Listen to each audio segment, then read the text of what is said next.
Praise the lord. దేవునికి మహిమ కలుగును గాక. ప్రతిరోజు క్రమం తప్పక వాగ్దానాన్ని వీక్షిస్తున్న ప్రతి ఒక్కరికి యేసయ్య నామములో ప్రత్యేక వందనములు.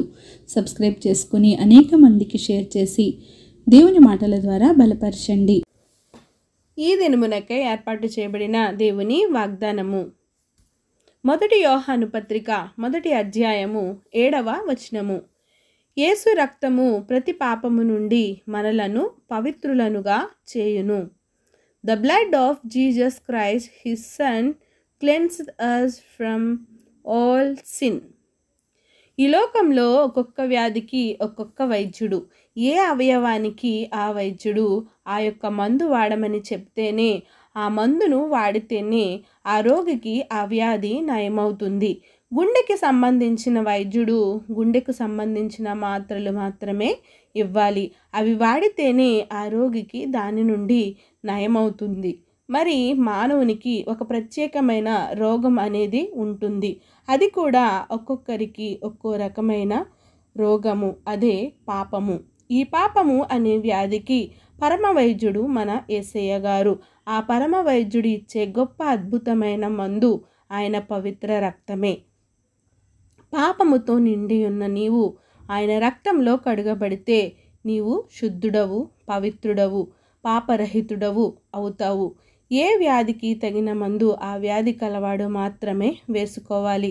పాపి పరమవైద్యుడు చిందించిన కలువరి రక్తంలో మాత్రమే కడుగబడి శుద్ధుడు కావాలి. మన దేవుడు వెలుగయున్నాడు.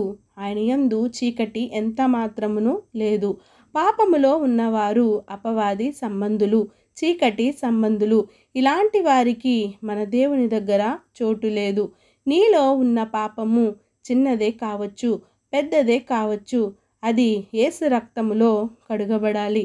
ప్రతి పాపము నుండి యేసు రక్తమే మనలను పవిత్రులనుగా చేస్తుంది. కనుక నీలో ఉన్న పాపాన్ని ఈనాడే తొలగించి తీసివేసుకొని దేవుని సన్నిధిలో నీ పాపాలను ఒప్పుకొని పశ్చాత్తాపంతో విడిచిపెట్టి ఆయన పరిశుద్ధ రక్తంలో నీవు కడుగబడినట్లయితే ఆ దేవాది దేవుడు నిన్ను పవిత్రునిగా, పరిశుద్ధునిగా చేసి ఆయన కుమారునిగా నిన్ను చేర్చుకుంటాడు. ఆమేన్. చిన్న ప్రార్థన. మమ్మల్ని అనతిమిగిలిగా ప్రేమించిన మా ప్రియ పరలోకపు తండ్రి, మీరు ఇచ్చిన వాగ్దానంకే వందనాలు దేవా. ఎవరైతే ఉదయకాల సమయంలో ఈ వాగ్దానాన్ని వింటున్నారో నాయనా, మాతో మాట్లాడిన దేవా నీకు వందనాలు తండ్రి. ప్రభా, అవును ప్రభా, మాలో ఉన్న పాపాన్ని మలినాన్ని తీసివేసి నీ పరిశుద్ధ రక్తంలో మేము కడుగబడిన ఆయన పవిత్రులనుగా, పరిశుద్ధులుగా మమ్మల్ని చేయండి నాయన తండ్రి. ప్రభా నాయన, ప్రార్థన వస్తుకొని ప్రతి ఒక్క బిడ్డని సమయంలో జ్ఞాపకం చేసుకోండి. ప్రతి ఒక్కరి అవసరతలను, అక్రతలను నాయన సమయానుకూలంగా తీర్చి సమస్త ఘనత, మహిమ, ప్రభావం మీరు ఆరోపించుకుంటారని యేసుక్రీస్తు పరిశుద్ధ నామమున ప్రార్థించడి వేడుకొంచున్నాను మా తండ్రి. ఆమేన్. God bless you all.